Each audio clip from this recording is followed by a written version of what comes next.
जय गुरुदेव। गुरुर्ब्रह्मा गुरुर्विष्णु गुरुदेवो महेश्वरः। गुरुः साक्षात् परम ब्रह्म तस्मै श्री गुरुवे नमः। अर्चनी वंदनी प्रातः स्मरणी परम पूजनीय गुरुदेव के चरणों में बारंबार वंदन कर आरंभ करते हैं। आर्किटेक्चर पाठ्यक्रम के अंतर्गत हम first unit review of the ancient wisdom उसको देख चुके हैं और सेकंड यूनिट 5 फंडामेंटल कैनन उसमें भी मान, दिक् निर्णय और आयादी इसको लगभग देख चुके हैं। आज की इकाई में, आज की यूनिट में अपन पद विन्यास को समझने का प्रयास करेंगे। उसमें पद क्या है, पद विन्यास क्या है उसको डिफाइन करेंगे, कितने टाइप्स का पद विन्यास होता है उसको जानेंगे, उसका इम्पोर्टेंस या महत्व क्या है उसको देखेंगे, उसको यूज़ कैसे करना टाउन प्लानिंग में, रेजिडेंशियल प्लानिंग में, उसका डायग्राम क्या है, व्हाट इज़ नाड़ी, व्हाट इज़ शिरा, व्हाट इज़ वंश, मर्म। उसके अलावा थोड़ा सा उसका एक्सप्लेनेशन भी देखने का प्रयास करेंगे। सबसे पहले उसको डेफिनेशन को देखते हैं। कोई भी जो साइट होती है उसको जब डिफरेंट ग्रिड कह लो, सेगमेंट कह लो, उसमें डिवाइड करते हैं या डिफरेंट जोन्स बनाते हैं तो उसको कहते हैं पद विन्यास।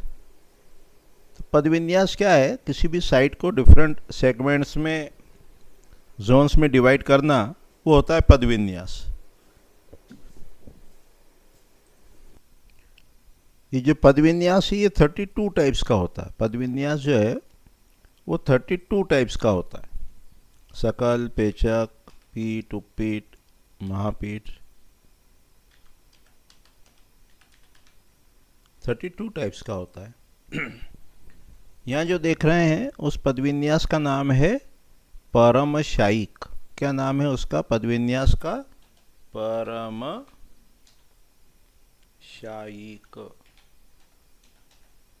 इसी को एकाशीति भी कहते हैं, 81 भी कहते हैं।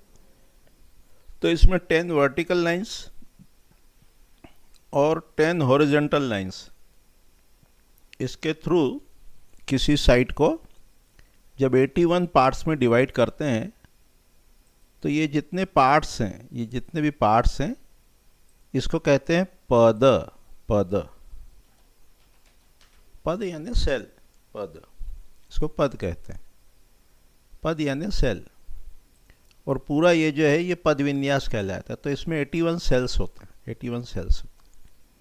और क्या होता है, इसका जो सेंट्रल पोर्शन है, सेंट्रल पोर्शन है ना, ये वाला पोर्शन, इसको कहते हैं ब्रह्मा भाग या ब्रह्मावीथि। ब्रह्मावीथि, ब्रह्मावीथि। इसके बाद का जो पोर्शन होता है उसको कहते हैं देववीथि। देववीथि, ये जो है इसको कहते हैं देववीथि।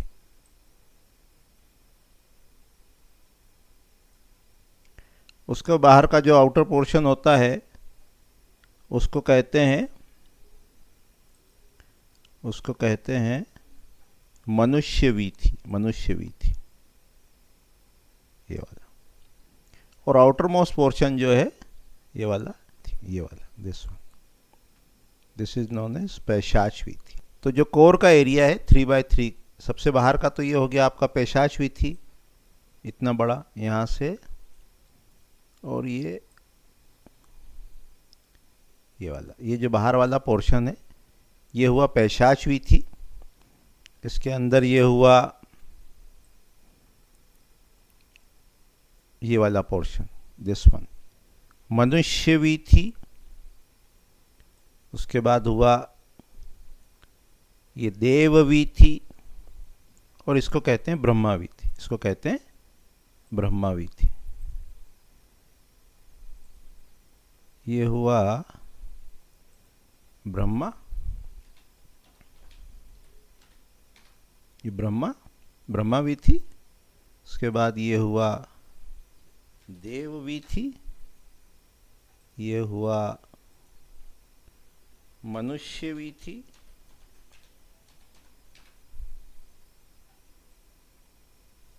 और ये हुआ पैशाच वीथी। तो ऐसे वीथी होती, वीथी, पैशाच, पैशाच वीथी। तो ब्रह्मा वीथी, देव वीथी, मनुष्य वीथी और पैशाच वीथी। इसका क्या यूज़ करना, जैसे ब्रह्मा वीथी में गार्डन बनाएंगे, टेम्पल बनाएंगे, ओपन टू स्काई रखेंगे, कंस्ट्रक्शन जो करेंगे वो देव और मनुष्य वीथी में करेंगे, और पैशाच वीथी भी ओपन रखेंगे। इसको ओपन टू स्काई रखेंगे, इसको ओपन टू स्काई रखेंगे तो यहाँ जो कंस्ट्रक्शन करेंगे उसमें हमको प्रॉपर वेंटिलेशन और लाइट मिलता रहे। क्लियर है इतना? तो ये जो ग्रिड बनी इसको कहते हैं पदविन्यास। 9x9 की ग्रिड को कहते हैं एकाशिति या परमशायिक पदविन्यास। इसको वास्तु पुरुष मंडल भी बोलते हैं। और ये जो सेल हैं इनको कहते हैं पद। पद हॉरिजॉन्टल और वर्टिकल लाइंस जो होती हैं उसको कहते हैं नाड़ी या शिरा। ये जो लाइंस हैं इसको कहते हैं नाड़ी या शिरा। इसको रज्जु भी कहते हैं, रस्सी। नाड़ी कहते हैं, नाड़ी। इसको शिरा भी कहते हैं, शिरा। नाड़ी भी कहते हैं और शिरा भी कहते हैं, है ना, हॉरिजॉन्टल और वर्टिकल लाइंस को। फिर ऐसे डायगोनल्स भी होते हैं, आगे देखेंगे उनको अपन। ऐसे होते हैं, ऐसे होते हैं। इसको कहते हैं वंश।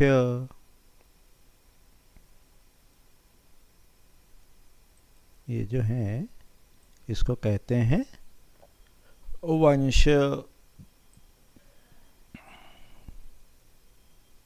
हॉरिजॉन्टल और वर्टिकल लाइंस जो है उसको कहेंगे रज्जु, नाड़ी या शिरा। और ये जो डायगोनल्स डाले इसको कहते हैं वंश। वंश, वंश।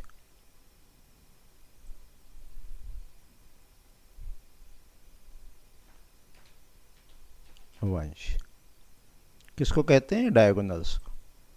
ये जो डायगोनल्स हैं इसको कहते हैं वंश। और ये जो हॉरिजॉन्टल और वर्टिकल लाइंस हैं उसको कहते हैं नाड़ी, उसको कहते हैं शिरा, और उसका एक नाम है रज्जु। उसको बोलते हैं रज्जु, रज्जु, रस्सी, रोप। अभी इनके डायमेंशन को भी देखते हैं। नाड़ी, वंश, शिरा, रज्जु और वंश। और क्या है? अब इनके डायमेंशंस को देख लेते हैं कि इनके डायमेंशंस कितने होते हैं। तो ये जो है ना, मान लो ये विड्थ है। विड्थ कहाँ से कहाँ तक है? ये हुई आपकी विड्थ, है ना, ये विड्थ। इसको अपन ने रिप्रेजेंट करा W से। W। और ये है आपकी length. This one is the length.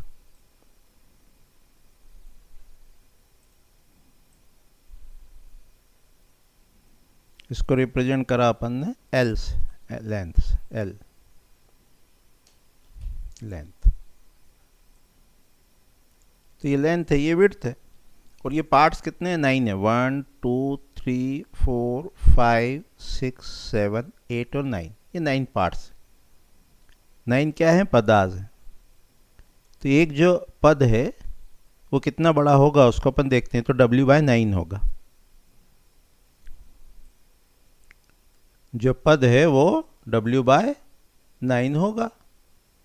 अब थोड़ा सा और समझते हैं उसको।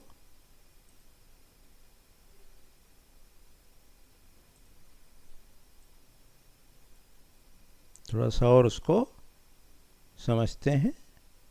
क्या समझते हैं कि ये जो पद है ये कितना है? ये W/9 है। तो ये जो सेल है, पद है, इधर हुआ W/9, दिस वन W/9। ये क्या हुआ, ये हुआ पद या सेल। ये जो पद है इसको अपन किससे रिप्रेजेंट करते हैं, W/9 को P से, तो P equal to W/9, P is equal to पद इक्वल टू W/9। और ये जो नाड़ी है, शिरा है, रज्जु है, ये कितनी है, P/12। ये जो है ना, नाड़ी कह लो, शिरा कह लो, रज्जु कह लो, ये कितना है, इसकी कुछ थिकनेस है इस रज्जु की, तो जितना ये पद है उसका 1/12 ये रज्जु है, 1/12 ये रज्जु है। इसको यदि अपन R कहें तो R is equal to P/12, R is equal to रज्जु या नाड़ी इक्वल टू P/12।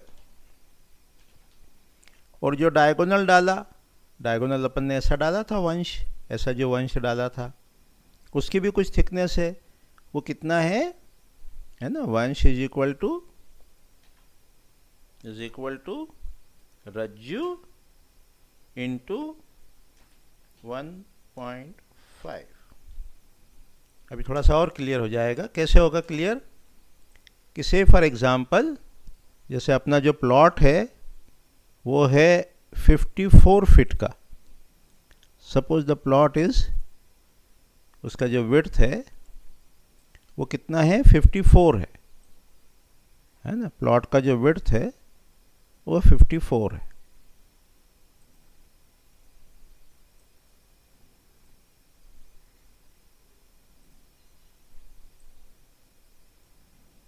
ये जो अपना प्लॉट है ये टोटल 54 है, तो पद कितना हुआ, 54/9 यानी 6 हो गया आपका पद।